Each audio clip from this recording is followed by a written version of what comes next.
usia produktif kita ini harus mampu menyesuaikan perkembangan zaman ini. Generasi Z itu mereka sangat adaptif, cepat sekali belajar. Tapi adaptif teknologi dalam sektor apa dulu? Atau bahkan hanya sekedar jadi pengguna. Hanya pengguna, yang hanya menjadi produktif. follower saja. Karena yang membentuk karakter seseorang itu kan sebetulnya lingkungan rumahnya. Sepakat ya, semua dimulai dari keluarga. Semua dimulai dari keluarga. Industri juga harus membantu pembukaan lapangan pekerjaan yang seluas-luas. Apapun profesinya itu harus ada bakat. Aha. Satu harus punya bakat, apalagi usaha ya. Aha. Menurut saya harus punya bakat, punya insting, punya keberanian.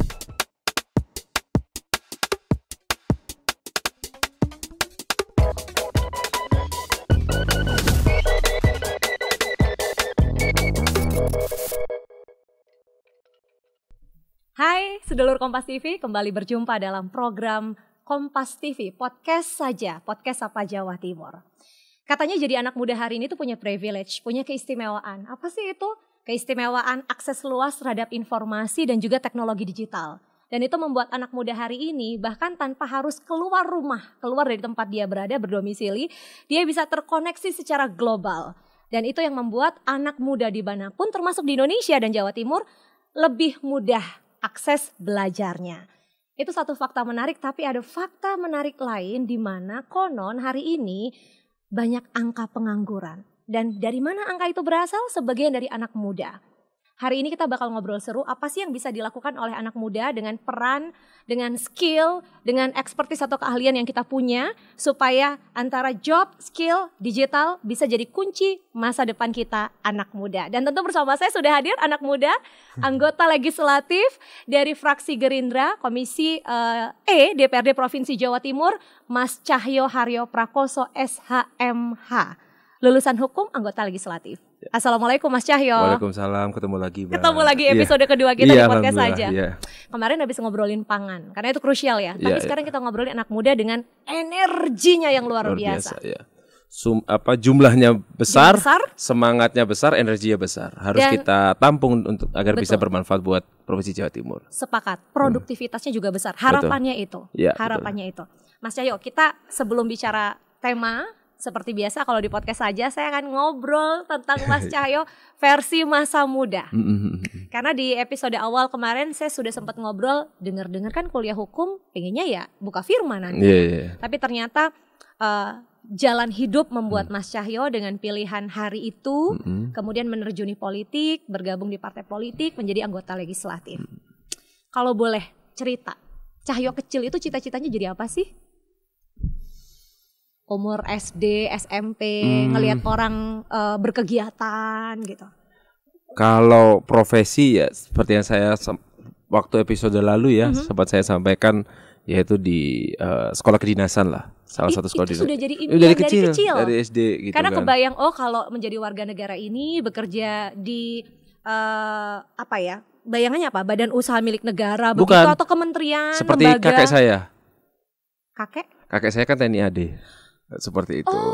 Dulu itu punya keinginannya seperti itu. Sekolah kedinasan militer. Iya, sekolah kedinasan militer. Jadi dulunya. awalnya impiannya itu. Impiannya waktu itu dulu. Kecil. Waktu kecil gitu kan. Waktu itu inginnya itu sebetulnya. Apa yang kalau secara profesi ya. Iya. Tetapi yang selalu diajarkan oleh orang tua itu sama ayah saya, sama almarhumah ibu saya selalu disampaikan tuh, kamu harus jadi orang yang berhasil, harus jadi orang bahasanya kayak gitu. Jadi tidak ada profesi spesifik Nggak yang ada. ditanamkan kepada Cahyo sejak muda, tidak ada. Misalnya kamu nanti jadi pengusaha, kamu jadi ini, jadi itu, jadi dokter atau jadi nggak ada sama sekali. Tapi hanya kamu harus jadi orang.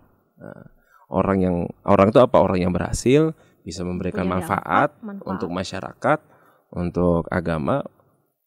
Belum sampai bangsa dan negara lah waktu itu, tapi ininya buat masyarakat, buat agama, kamu punya dampak yang oke lah, buat keluarga apalagi. Jadi versi kecilnya dulu, bayangin berarti dengan sekolah kedinasan, belajar tentang militer, kemudian mengabdi untuk negeri ini, turut menjaga pertahanan keamanan, itu oke banget. Betul, dan itu dia kan suatu kebanggaan karena almarhum kakek saya juga berprofesi di bidang itu dulunya, seperti itu. Apa yang membuat kemudian tertarik dengan olahraga bela diri tarung derajat? Karena Anda adalah atlet tarung derajat kebanggaan Jawa Timur loh.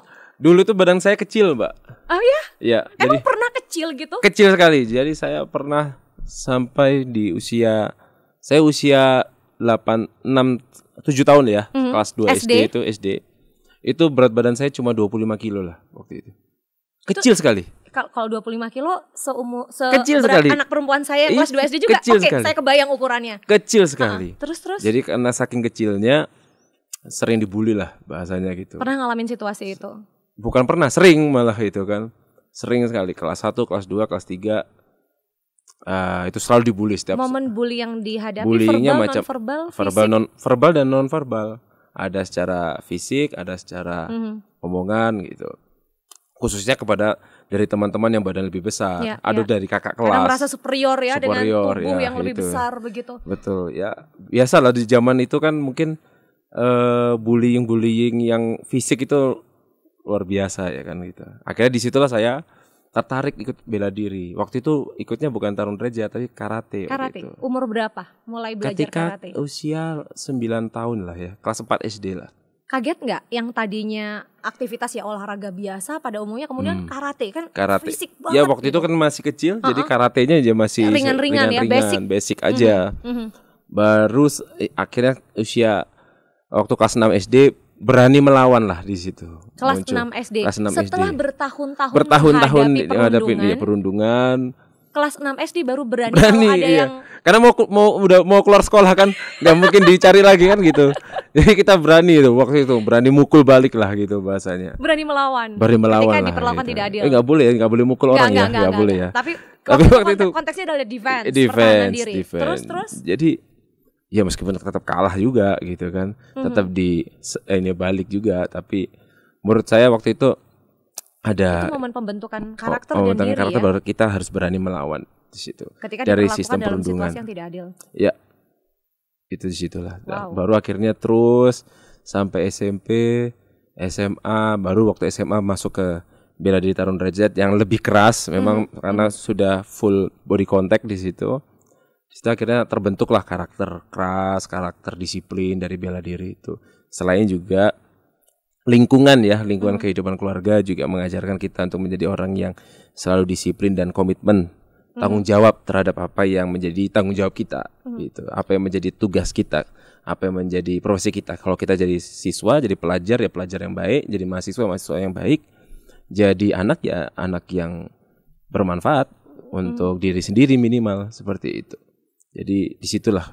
Tapi setelah saya jadi atlet tarung derajat, jadi sudah lama berkecimpung bela diri, malah nggak pernah mukul orang jadinya. Karena padahal udah jago, atlet memenangkan medali emas sekalipun mewakili provinsi ini, bertarung di tingkat nasional. Kenapa malah justru nggak pernah mau berantem sama orang ketika dalam posisi sudah punya kecakapan di bidang itu? Karena dipukul tuh sakit ternyata. Oh. Ya kan dipukul tuh sakit. Karena dipukul itu sakit, jadi jangan mukul. Iya, jangan mukul duluan. Kedua, nggak ada yang berani mukul saya duluan. Takut. Iya. Ini serius, ini saya nggak ada yang mukul duluan. Kalau mukul duluan pasti saya balas kan gitu bahasanya. Dan kan tahu boleh. siapa, kan boleh siapa kan lawannya. gitu. Iya. Jadi selama saya kuliah, apalagi nggak pernah ada yang mukul duluan, misalnya ada cekcok gitu, nggak ada. Saya sih nunggu kalau ada gitu waktu itu. Waktu itu ya, kalau sekarang juga jangan udah beda sudah. Sekarang kan sudah nggak berani sudah. Tapi dulu seperti itu. Jadi di momen transisi ya, apa yang kemudian memutuskan untuk saya akan menekuni dan bahkan menjadi atlet di bidang ini, tarung derajat? Kesenangan apa yang didapat oleh Mas Cahyo sehingga saya bersedia untuk menekuni secara profesional? Kalau dulu sih sebenarnya faktor orang tua juga ya Mbak ya. Dukungan orang tua itu luar biasa. Dukungan atau mohon maaf tuntutan orang tua? Dukungan, tuntutan dan juga segala aspek yang sudah dikondisikan. Karena sini aja jalannya. Karena memang kakak-kakak saya itu kan ketika masa mudanya juga kompetitif di bidangnya masing-masing. Dengan dengan ekstrakurikulernya masing-masing. Jadi kami juga dituntut untuk kompetitif juga gitu, dengan hal-hal yang positif. Salah satunya mengikuti kejuaraan-kejuaraan bela diri itu, seperti itu. Salah satu yang saya lihat adalah bagaimana ketika Mas Cahyo dan saudara-saudarinya menekuni satu bidang, orang tua mendukung untuk sepenuhnya total. Iya, betul. Itu hal yang tidak banyak orang tua memberikan dukungan. Apalagi kondisi orang tua kan seorang pebisnis ya pada masa itu ya, sibuk, pekerjaan, jumlah karyawan yang dikelola, apalagi pada saat itu posisi direktur utama direktur operasional, direktur utama di perusahaan pelayaran. Dan tetap punya waktu buat keluarga, makan malam bareng, ngobrol, makan bareng, ngasih masukan, evaluasi, ngasih apresiasi. Itu nggak semua orang tua. Masih nanya kuliahnya gimana, kamu latihannya gimana kalau jadi atlet gitu. Bahkan sparring. Iya. Sparring juga kadang ngajakin sparring. Jadi waduh luar biasa lah. Bener-bener waktu ya? itu memang wah ini. Sampai hari ini. Sampai hari, tapi saya masih ingat betul bagaimana ketika ada selalu sampai itu almarhum ibu saya selalu menyampaikan bahwa apa yang kita lakukan hari ini itu nanti manfaatnya ketika 5 sampai 10 tahun ke depan. Itu dorongan mama ya. Iya, waktu itu. Jadi nyampaikan, udah disiplin tuh bagus. Apa namanya? Komitmen itu kewajiban kita memang. Ketika kita diberikan tugas satu, diberikan PR satu ya kerjakan sampai selesai. Dengan sungguh-sungguh dan optimal. Sungguh-sungguh. Nanti dampaknya nanti akan terasa nanti. Itu ternyata betul. Itulah. Ternyata hari ini studi yang dijalani, ya, bidang yang ditekuni, sampai akhirnya terjun ke politik, tidak kepayahan, tidak ngos-ngosan, kayak mungkin kalau orang awam melihat, oh Mas Cahyo enak ya jalannya dibukakan, keluarga support. Tapi prosesnya Mbak Putri tahu betul kan? Anda yang menjalani bagaimana argumentasi di ruang diskusi keluarga itu terjadi sampai akhirnya jadilah Mas Cahyo hari ini. Alhamdulillah. Kalau boleh cerita sedikit, saya pribadi dulu bercita-cita pengen jadi aktris, pengen kuliah seni. Tapi ternyata bapak bilang seni itu hobi aja ya. Kamu belajar ilmu yang lain boleh, nggak harus jadi dokter. Walaupun itu pengennya bapak anaknya jadi kedokteran. Tapi ternyata keputusan saya untuk menuruti orang tua pada saat itu, tidak kuliah seni dan menekuni komunikasi jadi berkah buat saya hari ini. Nah, saya ngelihat Mas Cahyo sedikit banyak agak-agak mirroring gitu. Mungkin ada impian yang dulu dikejar yang ternyata Tuhan belum kasih jalannya lewat situ. Karena saya yakin kalau sekolah kedinasan itu terwujud, orang tua pasti akan support. Kalau terwujud akan support. Tapi waktu ketika itu tidak terwujud, ketika mau daftar sebenarnya nggak support. Oh iya. Karena katanya, wah kalau kerja itu waktu itu pikirannya ada pertimbangan, karena pengen nerusin bisnis keluarga kah atau gimana? Penghasilannya itu normal saja, pengabdian kan. Kedua resiko nyawanya tinggi katanya gitu. Udah nggak usah gitu. Ini serius ngomong gitu. Tapi kita tetap berangkat lah waktu itu. Tetap berangkat, ikut tes. Ya, dan ternyata Tuhan kasih hasil bukan di situ tempatnya. Sempat lagi daftar lagi ketika lulus kuliah. Oh jadi 2 kali berturut-turut, 2 tahun berturut-turut. 2017 saya daftar lagi waktu itu. Apakah karena merasa cukup percaya diri secara fisik ya, dengan tarung derajat, prestasi karena waktu itu bidang, masih jadi cita-cita sejak kecil yang ingin diwujudkan. Ya. Mau coba sih gimana sih gitu. Tapi ternyata memang bukan jalannya. Ternyata sama Tuhan Yang Maha Esa sama Allah Subhanahu Wa Taala dikasih tugas di sini gitu. Mengabdinya dari jalur lain. Jalur lain tapi tetap pengabdian. Betul. Dan ternyata skupnya juga tidak kalah besar. Enggak kalah besar juga katakan gitu. Masyarakat Jawa Timur loh. Dipasrahin loh. Iya, walaupun fraksinya banyak, anggota legislatifnya banyak, tapi Mas Cahyo menyuarakan masyarakat Surabaya Sidoarjo hari ini. Iya, Surabaya saja. Surabaya, mohon maaf, Surabaya saja. Itu dapilnya Bapak ya. Iya, kalau RI. DPR RI. Oke, kecampur ingatannya, mohon maaf. Oke, baik. Dengan setiap perjalanan itu, apa yang paling bermakna buat Mas Cahyo sehingga membentuk karakter Mas Cahyo hari ini? Jadi kalau bicara perjalanan hidup, mulai dari kecil, pilihan-pilihan itu, komitmen yang kemudian diwujudkan dan profesi yang kemudian ditekuni hari ini, value apa yang menurut Mas Cahyo menjadikan Mas Cahyo itu boleh dibilang layak ada di posisi sekarang? Value apa? Kalau saya bilang saya layak di posisi sekarang, saya kok masih merasa belum layak. Selalu gitu ya? Ini humble, enggak, ini subjektif. Beneran serius. Kenapa? Dari sisi apa? Ngerasa pengen terus mengembangkan diri dari aspek apa? Karena menurut saya selama misalkan saya 12 bulan diberikan tanggung jawab di DPRD ini, saya belum bisa berusaha maksimal untuk kepentingan apa yang diinginkan oleh konstituen saya. Masih banyak yang harus diperjuangkan, masih banyak PR. Masih banyak sekali. Banyak sekali sektor yang perlu ditingkatkan untuk kepentingan pelayanan masyarakat. Banyak sekali aspirasi dari masyarakat yang memilih saya waktu kampanye itu belum bisa saya wujudkan. Penuhi semua satu demi satu. Tapi kan bertahap sudah mulai diupayakan. Ya, jadi yang bisa mengukur kita layak atau enggak kan nanti masyarakat ketika di akhir masa jabatan saya nanti. Apakah ini menjadi akhir atau masih ada lanjutan? Itu yang mereka lah yang memiliki kewenangan untuk menilai kita layak apa enggak sebetulnya. Komisi E itu komisi yang kompleks menurut saya, karena yang dikerjakan ada begitu banyak. Itu komisi air mata katanya. Siapa yang bilang gitu? Itu kata para senior karena di situ permasalahan masyarakat banyak di situ. Jadi curhatnya masyarakat itu memang mostly kebanyakan di Komisi E. Iya betul. Karena dinas sosial, dinas kesehatan, ya kan, dinas pendidikan, dinas ketenagakerjaan, BPBD, sampai pemuda olahraga, agama, kebudayaan, BPBD termasuk bencana daerah. Iya. Itu juga merupakan mitra kerja kami. Sampai arsip dan perpustakaan. Iya.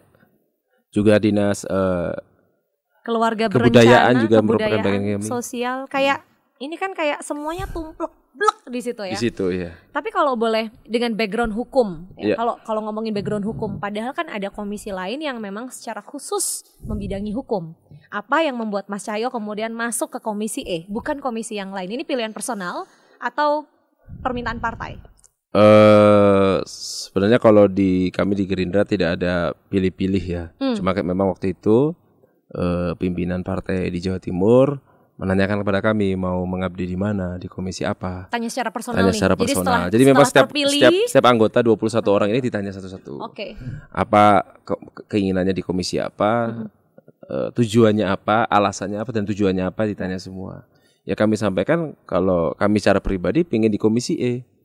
Karena ini setiap permasalahan masyarakat ada di situ. Satu, karena saya anggota baru, saya mungkin sangat awam dalam hal birokrasi daerah, dalam hal politik daerah, permasalahan isu-isu yang ada di daerah.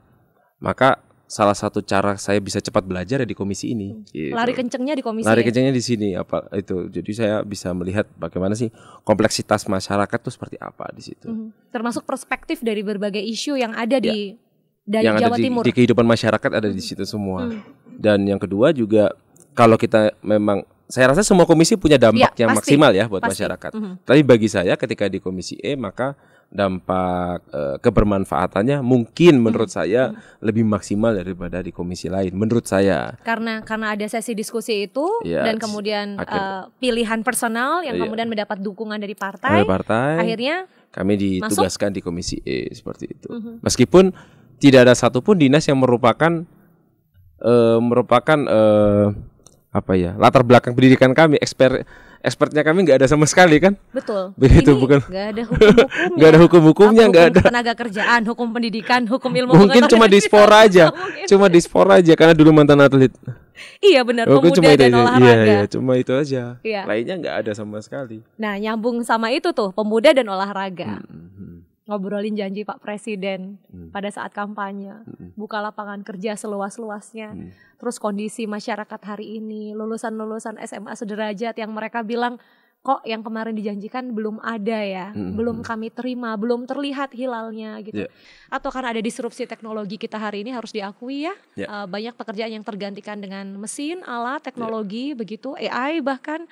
Dan di sisi lain memang ya harus kreatif gitu. Apa yang Mas Cahyo lihat dari antara janji pemerintah dan kemudian terpilih dan kemudian situasi ketenaga kerjaan untuk pemuda hari ini?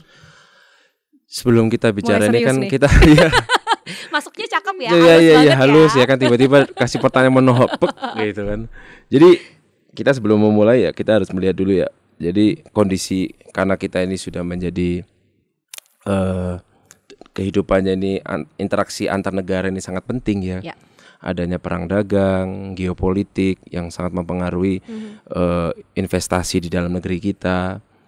Kita juga harus melihat misalkan kemarin ada beberapa industri-industri besar, pabrik-pabrik besar yang ada di Indonesia, khususnya di Pulau Jawa, mulai bergeser ke negara lain karena faktor-faktor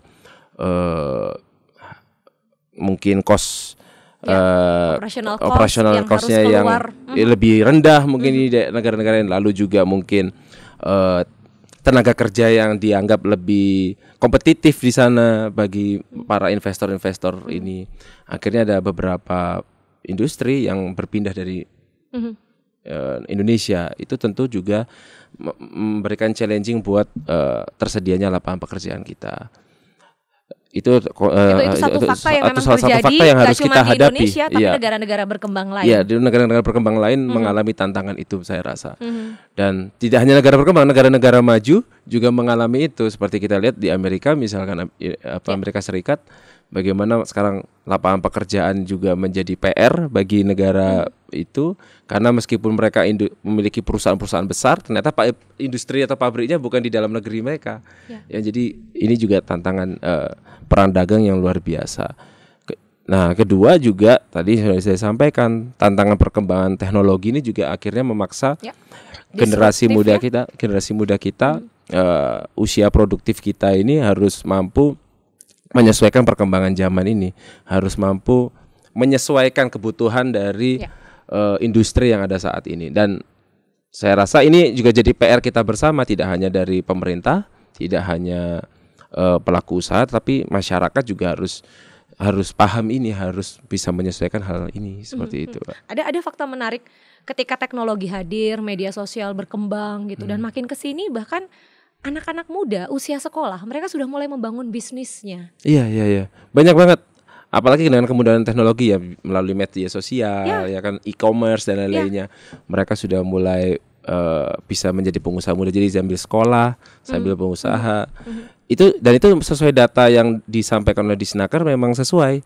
Jadi memang pertama alhamdulillah tingkat pengangguran terbuka Provinsi Jawa Timur cukup rendah dibandingkan provinsi lain. Bahkan kita di bawah TPT nasional.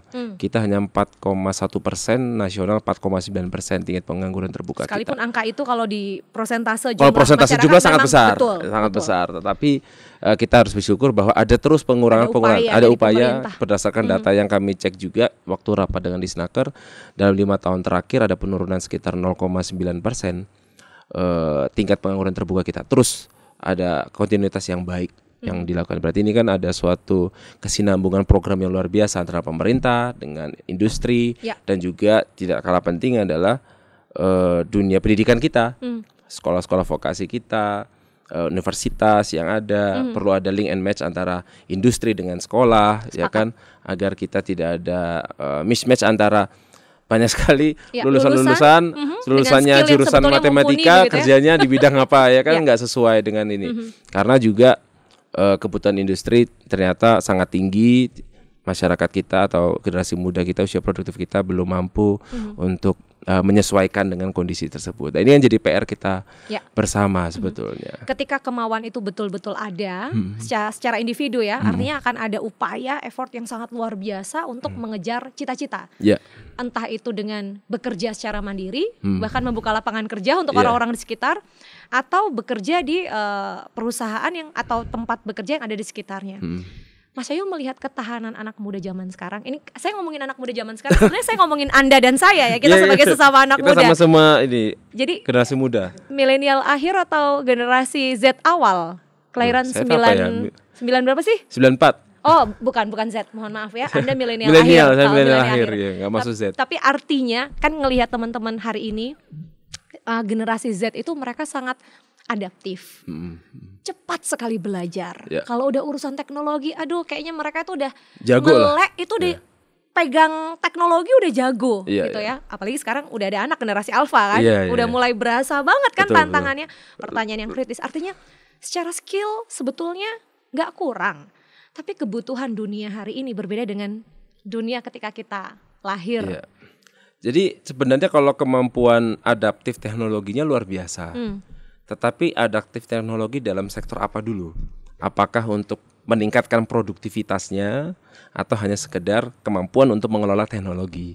Ini kan yang menjadi PR kita. Atau bahkan hanya sekedar jadi pengguna? Hanya menjadi follower saja, ya kan, hanya follower tren teknologi saja. Nah, ini kan yang menjadi PR kita bersama, bagaimana kemajuan teknologi ini betul-betul kita sebagai bagian dari sebagai pemerintah, sebagai regulator itu bisa memberikan pendampingan, memberikan kebijakan yang berpihak kepada optimalisasi penggunaan teknologi ini sesuai dengan kebutuhan perkembangan industri. Menarik, bicara tentang pendampingan, kebijakan sebagai anggota legislatif di Komisi E DPR Jawa Timur yang membidangi pemuda dan olahraga. Bagaimana Mas Cahyo melihat? Contoh, e-sport hari ini luar biasa ya. Tapi ya kalau dibandingkan sama mungkin beberapa negara lain, gaungnya kalau Indonesia atlet-atlet e-sportnya mungkin nggak sekenceng yang di luar. Tapi nah, tarung derajat deh contoh. Kalau e-sport sebenarnya menarik loh itu sebetulnya. Iya kan? Cuma memang masyarakat kita itu yang sebenarnya minat banyak. Ya, tentu. Yang minat banyak, yang ikut banyak, eventnya juga banyak sebetulnya. Tapi memang ini jadi koreksi kita bersama, mungkin bentuk apresiasi dari kita masih minim. Ya kan, kita sebagai pemerintah melihatnya masih minim. Masih dianggap main-main. Masih dianggap main-main, olahraga juga. Kita masih fokus pada olahraga prestasi yang berbentuk fisik. Misalkan seperti itu. Padahal e-sport ini juga tidak kalah penting. Karena butuh strategik. Butuh strategi dan ini juga bisa memberikan ruang produktivitas kepada generasi muda kita seperti itu. Ini penting juga. Benar. Meskipun sebenarnya olahraga yang sebenarnya ya fisik itu kan seperti itu. Karena saya tuh berani bilang gini karena gini, anak saya yang sekarang SD kelas 2.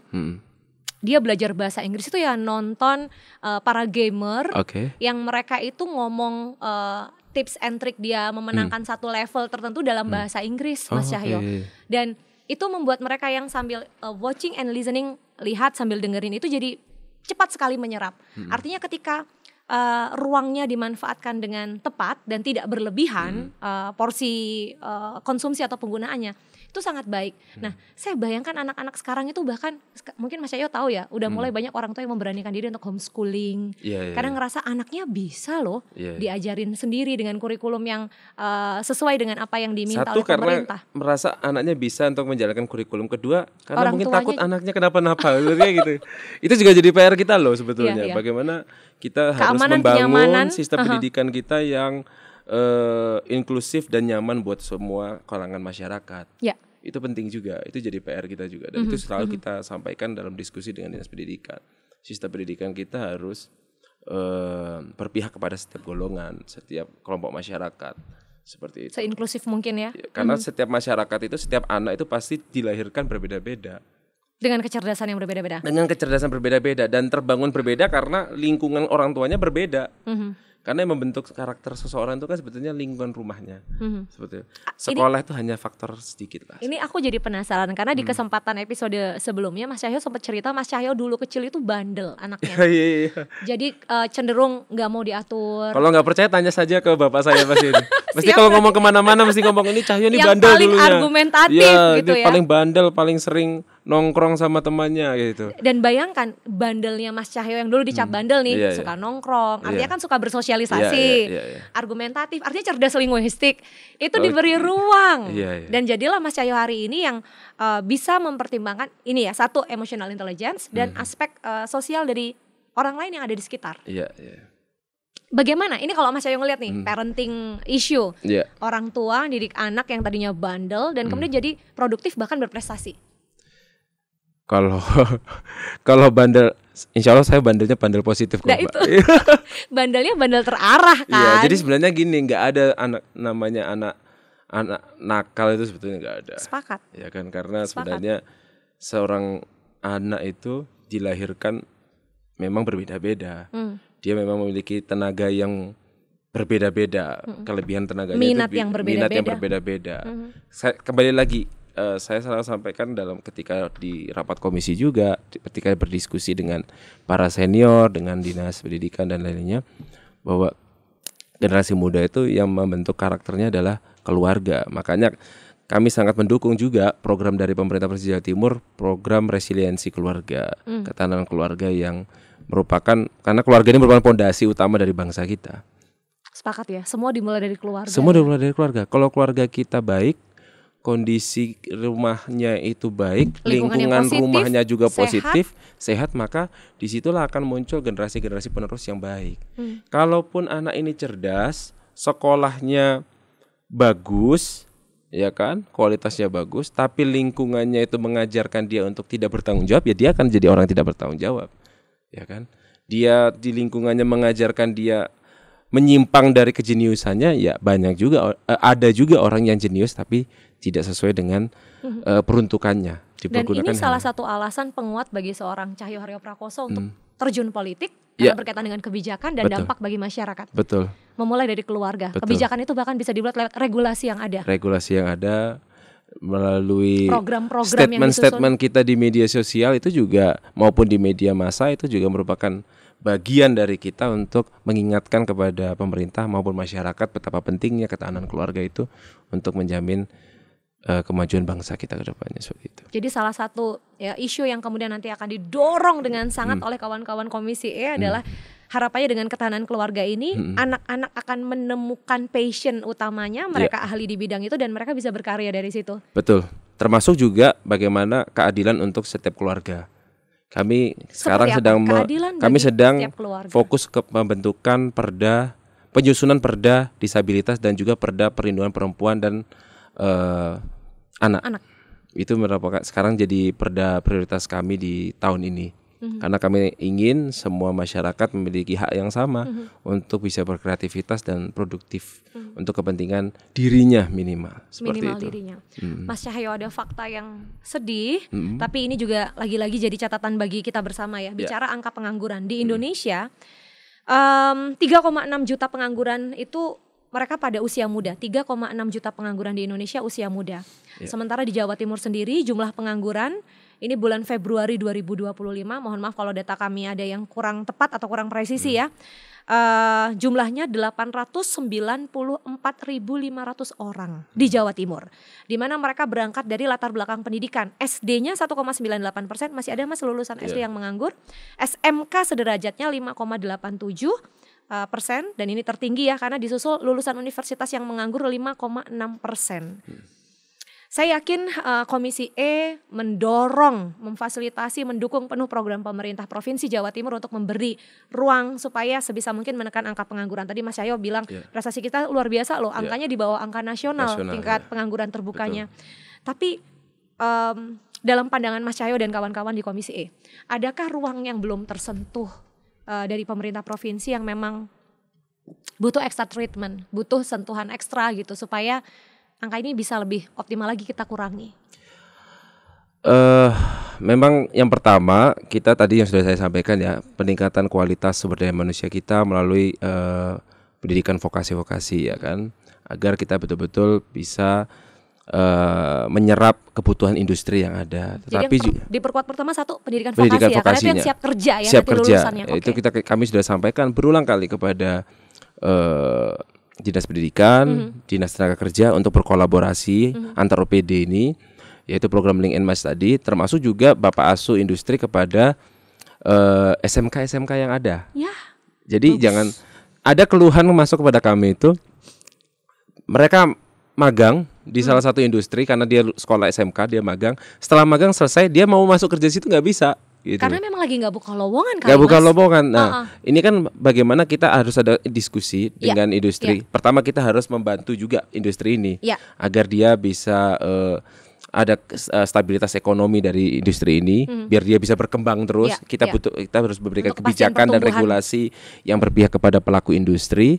Dan nanti ke depan dengan tuntutan industri juga harus membantu pembukaan lapangan pekerjaan yang seluas-luasnya kepada lulusan SMK maupun sekolah vokasi kita. Itu yang pertama. Khususnya warga sekitar industri tersebut agar tidak terjadi kecemburuan sosial di masyarakat. Ya. Berkaitan dengan ini, maaf saya potong sedikit. Citra SMK hari ini dengan citra SMK ketika kita zaman dulu sekolah itu udah beda banget. Beda. Kayak sekarang itu ya lulus SMP terus bilang ke orang tua, aku mau SMK. Gak apa-apa, sementara dulu ya kalau kamu masih bisa coba SMA negeri, coba dulu kayak pilihan terakhir Mas. Sementara hari ini wajah SMK sudah tidak lagi jadi pilihan terakhir. Dan itu luar biasa sekali langkah Dinas Pendidikan ya, Kementerian Pendidikan untuk bagaimana bisa meyakinkan masyarakat, meyakinkan generasi muda kita kalau masuk SMK ini juga punya masa depan. Kan seperti itu. Dan pride-nya sama besarnya dengan sekolah lainnya. Tinggal tugas kita kan, tugas kami sebagai regulator, sebagai bagian dari kebijakan pembuat kebijakan, bisa memberikan, tidak hanya meyakinkan tetapi juga memberikan jalan panjang untuk generasi muda kita yang sekolah di SMK seperti itu. Itu yang pertama. Kedua, vokasi ya. Vokasi. Kedua, kami juga sudah mendorong bagaimana pemerintah menguatkan tumbuh kembangnya UMKM kita. UMKM. Karena UMKM lapangan kerja tersedia. Betul. UMKM ini kan penyumbang lapangan pekerjaan, 97% lapangan pekerjaan kita itu di sektor UMKM. Masyarakat kita itu. Dan juga UMKM ini menyumbang sekitar 60% PDB kita. Itu perputaran ekonomi ada di UMKM. Nah, ini juga menjadi suatu sektor yang sangat penting. Ya. Dan kami mendorong adanya bantuan-bantuan termasuk KUR tadi kepada UMKM yang ada di Jawa Timur agar bisa terus berkembang, bisa naik kelas menjadi lebih baik lagi, akhirnya bisa menggait tenaga kerja yang lebih banyak. Semakin masif. Yang terakhir juga kita harus bisa mengembangkan potensi-potensi lain yang ada di Jawa Timur, ya kan, seperti potensi industri pangan yang waktu lalu kita pernah diskusikan, ya kan, itu juga sangat menjanjikan karena Jawa Timur ini adalah lumbung pangan nasional, maka menjadi pelaku agroindustri ini juga sangat menjanjikan sebetulnya, dan kita perlu memberikan jalan itu. Kedua juga usaha di sektor pariwisata, pengembangan pariwisata. Jawa Timur ini kan muda tuh kreativitasnya luar biasa loh. Kalau bikin desa wisata, iya, itu kan konsep tema di satu desa itu luar biasa sekali. Dan potensinya luar biasa. Kita berbagai macam potensi wisata ada, wisata alam ada, wisata apapun budaya juga ada. Jadi Jawa Timur ini sangat kaya dan kami rasa banyak sekali potensi-potensi ekonomi yang bisa menjadi lapangan pekerjaan baru bagi masyarakat kita. Apalagi memang tadi saya sampaikan, masyarakat Jawa Timur ini kan mungkin bisa dikatakan jumlah masyarakat terbesar ada di Jawa Timur. Sekitar 41 juta jiwa. 41 juta jiwa. Dan usia produktif, kalau saya nggak salah di usia 25 sampai 54 tahun jumlahnya ada sekitar 15 juta.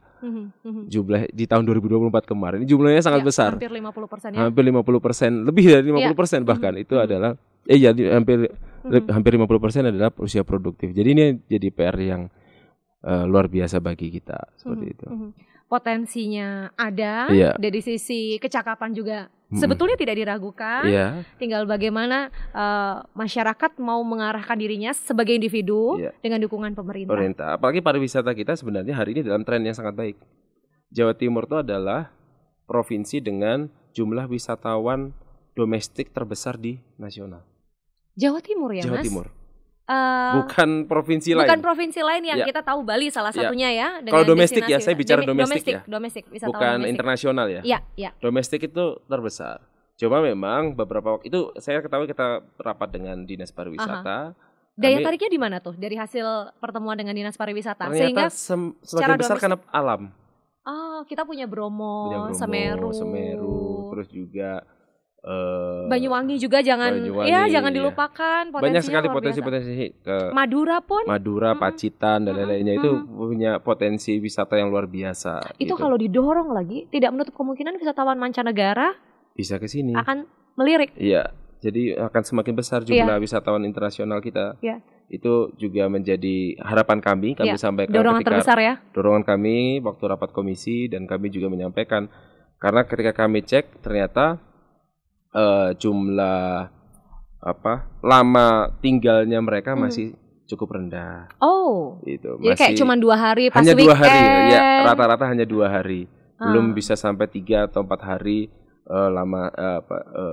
lama tinggalnya. Itu. Padahal dan juga spend money-nya juga masih rendah. Spend money kan, karena lagi-lagi wisatawan domestik ya. Mereka cari hiburan yang terjangkau, tapi bisa dinikmati bersama keluarga. Betul. Artinya ketika sudah dilirik kunjungannya tinggi, berarti kan Jawa Timur punya potensi yang demikian besar. Betul. Dan itu bisa turut mengurangi angka pengangguran khususnya usia muda di Jawa Timur. Karena anak-anak muda ini yang punya impian, mereka nggak sekedar datang satu tempat dan kemudian bikin viral tempat itu, tapi apa yang bisa dikembangkan dari potensi yang ada di tempat itu. Termasuk juga potensi sumber daya alam mineral kita yang ada di Jawa Timur juga sangat luar biasa. Karena itu Pak Presiden sangat gencar program hilirisasi agar nanti ada terbukanya lapangan kerja baru, tidak hanya di Jawa Timur tapi secara nasional. Dan ini ada di Jawa Timur beberapa titik yang potensial untuk kepentingan pengembangan industri baru, untuk kepentingan pembukaan lapangan kerja baru. Yang tetap tidak melupakan aspek lingkungannya. Betul. Itu catatannya ya. Betul. Request dari masyarakat. Oke, Mas Cahyo, lanjut ya. Kita bicara ketersediaan lapangan kerja. Nah, hari ini bagaimana pandangan Mas Cahyo tentang pekerjaan digital, lapangan kerja digital? Contoh aja nih, Mas Cahyo sendiri punya tim yang bantu mengelola respon rumah digitalnya Mas Cahyo ya. Artinya ketika ada aspirasi terserap di situ, tim yang sebagai garda terdepan menampung dan mengelola. Itu kan pekerjaan yang zaman dulu nggak kebayang ada tim sosial media, tim kreatif, tapi hari ini harus ada. Nah, bagaimana Mas Cahyo melihat potensi lapangan kerja digital hari ini? Ini luar biasa juga sebetulnya ya, karena kebetulan saya juga, salah satu adik saya juga menekuni itu. Oh ya? Iya, menekuni itu. Jadi jualan online melalui Just Tip itu loh. Dan itu berjalan dengan sangat baik. Omsetnya besar. Ya kalau dibilang besar juga enggak juga ya kan serius. Ya cukup lah untuk ini untuk maksudnya untuk melatih kewirausahaan. Betul. Itu luar biasa. Jadi saya juga melihat wah ini luar biasa sekali. Potensi ekonomi menggunakan e-commerce ini luar biasa sekali. Tanpa harus punya produk ya kan dengan sistem apa istilahnya kalau afiliasi ada satu lagi. Jadi nggak jual, nggak punya produk, nggak punya gudang. Cuma nyalurkan aja ya kan? Apa? Reseller aja. Dropship. Sistem dropship. Ya Allah susah banget tadi ngomong gitu. Reseller sistem dropship. Gak punya gudang. Jadi dia bantu jual mungkin afiliasi yang kemudian bisa jual produk. Itu cukup banyak ya yang juga seperti itu saya lihat. Tetapi kembali lagi saya juga harus menyampaikan ke masyarakat, ke teman-teman yang berbisnis di reseller ataupun e-commerce yang itu harus tetap diikuti peraturan perundang-undangan berlaku. Betul. Ya kan? Dari sisi produk ya. Produknya harus halal, harus PIRT-nya juga ada kalau makanan. Jangan sampai lalu juga perizinan-perizinannya harus dilengkapi semua. Jangan sampai ada kita itu hanya reseller tapi kita tidak mengubah kemasan tapi tidak memperhatikan kemasan, perizinan dan lain-lainnya. Isi ingredients dan lain-lain. Itu harus kita perhatikan juga. Betul. Karena ada juga masukan dari teman-teman di aparat penegak hukum yang menyampaikan kepada kami bahwa kasus pelanggaran perdagangan online itu salah satunya adalah menjual barang-barang yang tidak sesuai dengan standarisasi gizi. Tidak ada perizinan-perizinan yang sesuai dengan keseharusannya, yang tidak terpenuhi standarnya. Jadinya akhirnya ini menjadi masalah di kemudian hari dan kemudian bersentuhan dengan hukum. Betul. Padahal tujuannya untuk perlindungan kan bagi konsumen. Betul. Kita harus melindungi konsumen juga kan gitu. Dan itu ternyata banyak yang melakukan itu kebanyakan ya generasi muda yang tidak mengetahui juga tentang perizinan itu. Nah inilah yang ini jadi, juga menjadi kreatif boleh, tapi tetap harus ada tanggung jawabnya ya. Tapi ini juga jadi PR pemerintah untuk mensosialisasikan. Terus mengingatkan. Kita harus mengingatkan, mensosialisasikan tentang betapa pentingnya melengkapi perizinan-perizinan produk yang kita jual secara online ini seperti itu. Kalau boleh berandai-andai, seandainya nggak jadi anggota legislatif, Mas Cahyo membayangkan dirinya berprofesi sebagai siapa hari ini? Bukan militer, bukan anggota legislatif. Kira-kira bayangannya apa nih? Yang berkaitan dengan anak muda, profesi yang ditekuni yang Mas Cahyo enjoy banget melakoni itu. Coba. Kalau misalnya nggak anak muda sih ya kembali ke firma hukum ya karena saya dulu pernah ini ya. Tapi kalau anak muda banget kayaknya bikin coffee ini ya mungkin ya. Coffee shop mungkin. Karena doyan ngopi. Iya saya doyan ngopi tapi nggak merokok jadinya ini. Doyan ngopi, macam-macam ngopi. Jadi bikin warung kopi yang di situ tersedia banyak pilihan kopi sesuai selera. Dan bahkan mungkin mendalami jadi barista juga. mungkin ya mau juga itu kayaknya. Dan mungkin ya. Itu international competition-nya juga luar biasa masif luar biasa. Jadi kopi ini juga daya tarik dan Indonesia dengan keragaman kopinya. Iya. Makanya sampai di luar negeri juga biji kopi kita ini juga sangat diminati ya kan. Ya ini juga potensi yang luar biasa sebenarnya kopi ini. Gitu. Oh jadi kebayang ya ternyata memang jiwa-jiwa wirausaha itu nggak jauh-jauh dari orang tua ya. Betul, tapi kayaknya nggak bakat saya kayaknya nggak bakat. Jadi menyadari kalau nggak hukum politik. Karena apapun profesinya itu harus ada bakat. Satu harus punya bakat, apalagi usaha ya. Menurut saya harus punya bakat, punya insting, punya keberanian di situ. Kuncinya di situ. Bakat, insting, keberanian. Ini 3 kata kunci buat teman-teman. Jadi kalau pengen menekuni berwirausaha, pastikan wirausaha di bidang yang Anda suka. Jadi bakat ada di situ. Kemudian dengan konsistensi dan ketekunan, mau belajar. Iya, betul. Karena kalau kita misalnya nggak bakat disiplin mengatur keuangan, ya nggak bisa. Nggak akan bisa. Nggak akan maju, orang duitnya kepake terus buat jajan. Cash flow-nya aja habis buat jajan terus. Konsumsinya lebih tinggi daripada produktivitas usahanya gitu. Iya. Terus insting, ini jualannya pas ini momennya tepat. Produk ini yang lagi disukai. Iya. memasarkan di sektor ini, di kalangan ini, golongan ini yang ini. Ada orang-orang yang kayak terberkati banget pikiran mereka kalau udah wirausaha, jago banget ya. Bener. Artinya kalau ada anak muda sekarang sudah punya minat di bidang itu, bahkan sudah menekuni, dan orang tua kemudian bilang, udahlah kamu kerja aja ikut orang. Justru jangan dilarang ya, karena bisa jadi wirausaha yang dimulai dengan omset kecil itu akan menjadi besar di waktu yang akan datang. Betul. Kuncinya tadi keberanian tadi, berani ambil resiko lah. Bukan berani gagal ya. Saya agak kurang sepakat kalau misalnya gagal ada kunci keberhasilan, bukan, tapi berani ambil resiko. Berani ambil resiko. Kalau berani gagal berarti kan berani salah. Meniatkan untuk gagal. Enggak. Gitu. Tapi berani ambil resiko gitu. Berani ambil resiko. Gitu. Balik lagi, orang tua Mas Cahyo kan juga bermula dari pelaku usaha yang kemudian sekarang terjun politik gitu ya. Sempet gak ada pemikiran ke depan nanti selain saat ini memang betul-betul menjalani amanah ini ya, dengan istri pun bekerja dan mungkin pengen investasi di bidang tertentu gitu. Apa sih yang Mas Cahyo minati untuk investasi ke depan? Kalau investasi usaha, sekali lagi saya nggak bakat, Mbak, soalnya. Menyadari ya. Saya menyadari. Jadi tidak meletakkan. Dan bapak saya paham, gitu kayaknya. Sehingga tidak mendorong ke arah sana. Iya. Jadi saya pernah diskusi, kamu nggak bakat. Bahasanya kayak gitu. Tapi menarik loh diskusi dengan orang tua untuk mengakui dan mengetahui potensimu di mana. Iya. Katanya ruangmu nggak di bakat mana. Kamu di bisnis kayaknya nggak bakat kamu. Udah ditempatnya di sini ya. Iya. Jadi bayangannya akan ada di politik berapa lama, Mas Cahyo? Ya harapan saya semaksimal mungkin lah. Selama dipercaya. Selama memang dibutuhkan masyarakat, dipercaya oleh partai, harapan saya bisa berjuang di sini seperti itu. Karena menurut kami banyak kebermanfaatan yang bisa kami perjuangkan di sini. Kalau ada anak muda yang tanya ke Mas Cahyo, Mas saya pengen jadi politisi, Mas saya pengen jadi anggota legislatif, apa tips Mas Cahyo buat anak muda yang memang pengen membangun negara ini lewat jalur politik? Tentukan dulu niatnya apa, menurut saya. Semua termasuk dalam hal politik. Tentukan dulu niatnya apa. Udah tujuan niatnya apa, insya Allah hasilnya sesuai dengan tujuan dan niatnya apa. Dan prosesnya betul-betul harus dijalani. Iya, karena kita harus berproses. Ya. Kita harus berani untuk berproses itu. Karena kembali lagi, banyak saudara kawan-kawan perjuangan di politik itu mungkin secara kelompok pendukungnya besar, secara mungkin finansial secara gagasannya juga bagus, tapi belum berhasil misalkan. Ada juga seperti itu. Ada yang secara finansial biasa saja, ini tapi berhasil. Nah ini kan berarti kan semua tergantung dari niat dan tujuan kita apa. Betul. Baru pasti didengar oleh Tuhan Yang Maha Esa. Didengar oleh masyarakat. Prosesnya direstui oleh Tuhan dan masyarakat. Karena kenapa direstui oleh Tuhan? Karena suara masyarakat itu suara Tuhan. Kan seperti itu. Suara rakyat adalah suara Tuhan. Jadi ketika masyarakat memilih A, berarti itu sudah adalah kehendak dari restu dari Tuhan Yang Maha Esa juga. Kan seperti itu. Maka kembali lagi niatnya, tujuannya apa dulu. Nomor satu niat ya.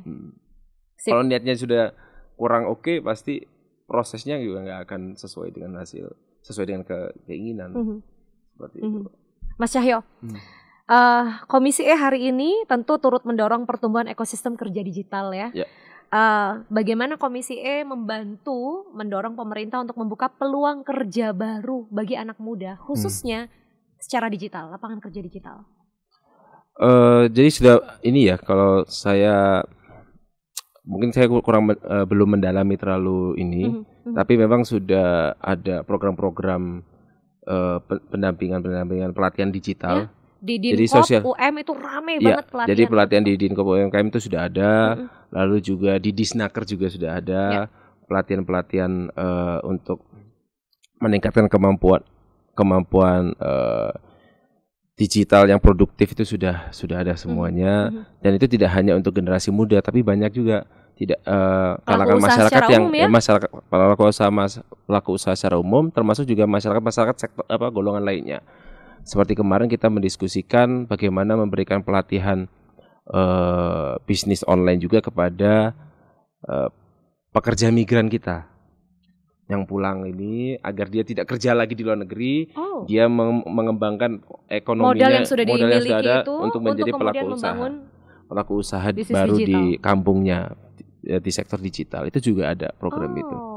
Karena kami ingin, kan juga ada kasus bagaimana teman-teman pekerja migran ini pengelolaan keuangannya kurang bagus kan seperti itu. Iya, betul. Kan gitu. Jadi kita ingin mereka bisa produktif, bisa memberikan lapangan kerja baru untuk lingkungannya juga. Dengan modal yang terkumpul, tidak hanya untuk keluarganya, tapi bahkan bisa diputar lagi untuk bisnis dan masyarakat. Betul, itu jadi banyak sekali, tidak hanya untuk generasi muda, tetapi juga pekerja migran kita atau pekerja-pekerja kita. Karena sebenarnya saat ini pekerja sektor informal itu mendominasi. Jadi berdasarkan data yang ada, mayoritas masyarakat kita itu bukan pekerja dengan jam kerja 8 jam. Mayoritas itu jam kerja yang tidak menentu. Tidak tentu. Iya. Faktanya memang begitu. Seperti itu. Udah kayak anggota dewan kan? Iya, sudah anggota dewan kan jamnya nggak menentu. Jadi apalagi dengan kondisi kemajuan teknologi melalui WA ini kan nggak ada. 24/7 kalau punya toko buka Mas. Jadi ini berdasarkan data yang ada dan itu sebenarnya itu baik, tapi juga jadi tantangan. Ya. Kita harus menjaga stabilitas ekonomi, kita harus memberikan terus bantalan-bantalan ekonomi agar para mungkin juga pengusaha e-commerce menjadi influencer, bisa ya kan? Jadi stimulus konten kreator ya. Ini kan banyak sekali saat ini itu bisa tetap terjaga iklim industrinya dan integritasnya juga. Kontennya harus yang memberikan didikan yang baik ya kan. Itu betul. Mas Cahyo, ini karena waktu kita terbatas ya. Iya. Berkaitan dengan tema hari ini.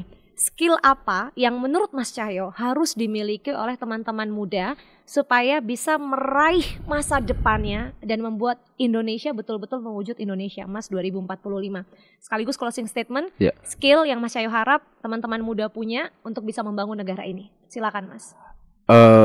Yang pertama, kepada teman-teman generasi muda, kita harus optimis bahwa pemerintah itu punya komitmen yang luar biasa untuk menjamin masa depan kita semuanya. Hari ini pemerintah Provinsi Jawa Timur sudah melakukan setiap upaya untuk menciptakan lapangan kerja baru, baik dari sisi kebijakan regulasi yang berpihak kepada pengembangan ekonomi baru maupun juga membangun konektivitas dan integrasi antar wilayah agar menjadi pusat ekonomi yang baru. Ini sudah menjadi komitmen pemerintah dan kita harus mendukung itu.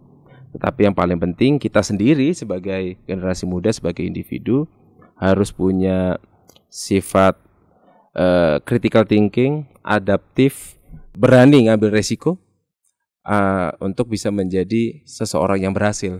3 poin itu harus menjadi kunci kita dalam setiap perilaku kita, setiap perjuangan kita. Tidak hanya perjuangan sebagai pelajar, tapi juga khususnya sebagai masyarakat, bagian dari masyarakat seperti itu. Senang sekali ngobrol sama Mas Cahyo hari ini. Saya dapat banyak catatan penting untuk dibagikan dan mudah-mudahan episode ini menjadi episode yang menginspirasi bagi sedulur Kompas TV khususnya usia muda ya. Bahwa apapun situasi perekonomian hari ini, bahkan ada anekdot in this economy, tetap harus optimis. Tetap harus meyakini bahwa siapa yang bersungguh-sungguh memperjuangkan impiannya, dia akan mendapatkan hasil yang baik untuk dirinya, keluarga, dan bangsa. Mas Cahyo, terima kasih. Terima kasih Mbak Putri. Sukses, salam buat keluarga dan keluarga besar fraksi Gerindra maupun DPRD Provinsi Jawa Timur. Semoga bisa ketemu lagi di lain kesempatan Mas. Karena senang sekali ada anak muda terima kasih, Jawa Timur yang mewakili suara. Ini kesempatan yang luar biasa dan berharga buat saya bisa ketemu Mbak di sini. Kita belajar bareng Mas. Siap. Titip suara rakyat ya. Siap, terima kasih. Terima kasih sedulur Kompas TV dan sampai jumpa di podcast apa Jawa Timur berikutnya bareng Kompas TV, independen terpercaya. Assalamualaikum warahmatullahi wabarakatuh.